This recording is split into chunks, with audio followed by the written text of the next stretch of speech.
Today on Random Weird Projects, we are building an evaporator for our maple syrup operation, which is 6 red maples. We've been using propane, which costs a lot of money, so we're actually setting up a wood stove evaporator out of a 55-gallon drum. That's what we're going to do today. So inside we've got all the parts that we need to assemble a wood stove out of a 55-gallon drum. It comes with a door, legs, and a stovepipe flange that you can then put the stovepipe into, which we don't have yet. We're gonna go buy, and we'll just pick that up at Home Depot. This is what I was wondering if it came with, and it does. It comes with the nuts and bolts you need. Curved legs for the bottom. Comes with a flue inside. That's it.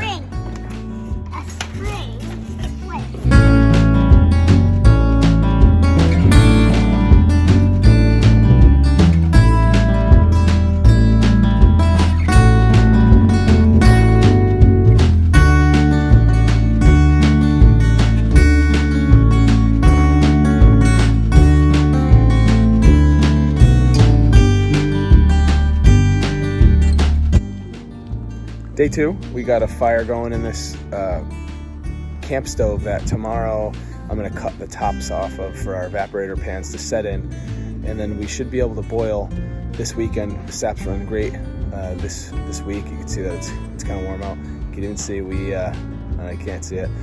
If you see, we broke out the sprinkler. Ice cold water coming out of that well, and the kids love it. As soon as it starts to get a little bit warm, we're good to go. This is it completed. One of the back legs a little off, but I figure I'll always be boiling this probably on the ground rather than hard concrete. And so the legs being a little bit off do not matter. It's got a little fire going in here.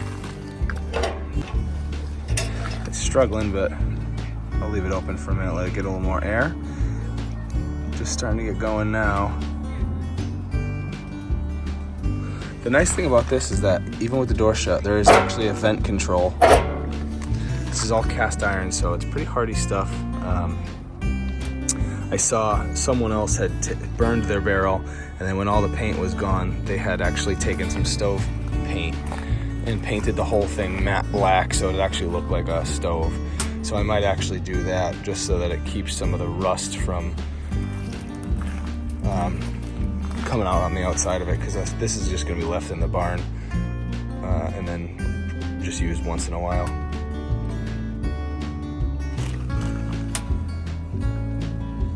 Well, I finally got our evaporator done.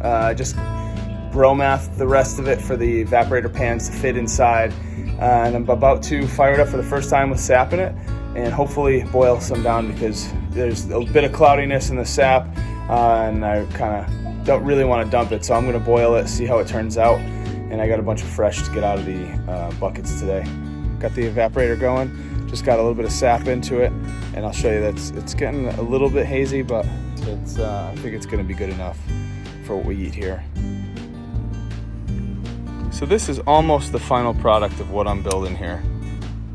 This was the Amazon kit, the drum, and then cutting it apart in just a couple of stainless steel serving trays from Restaurant Depot.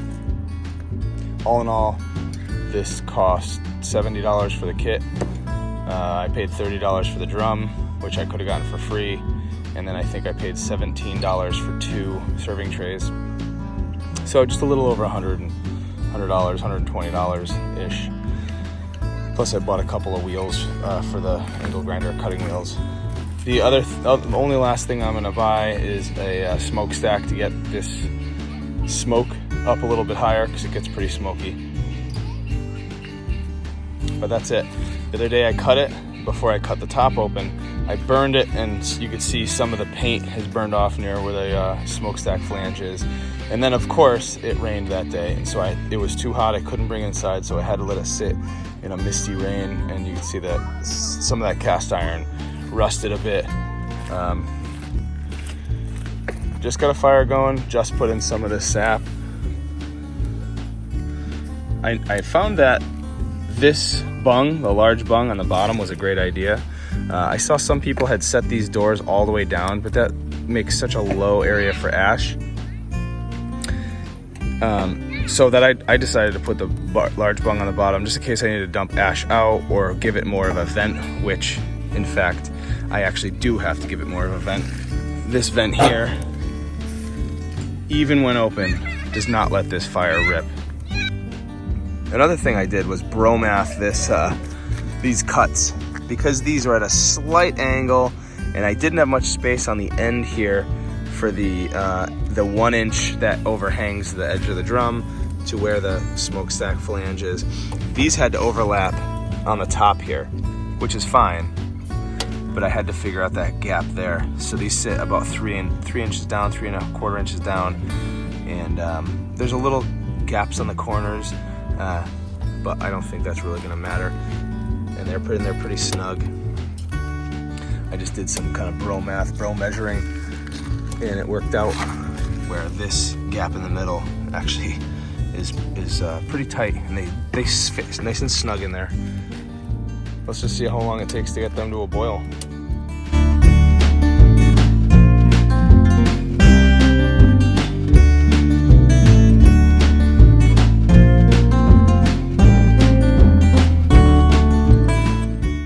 Here we got the evaporator without the pans up on top. I just wanted to show how hot the coals got in there. And finally, we finished up our batch of sap on the stove until it gets to about 219 degrees. It starts to foam up, and this is when it gets good. We get it into jars and get it in the fridge.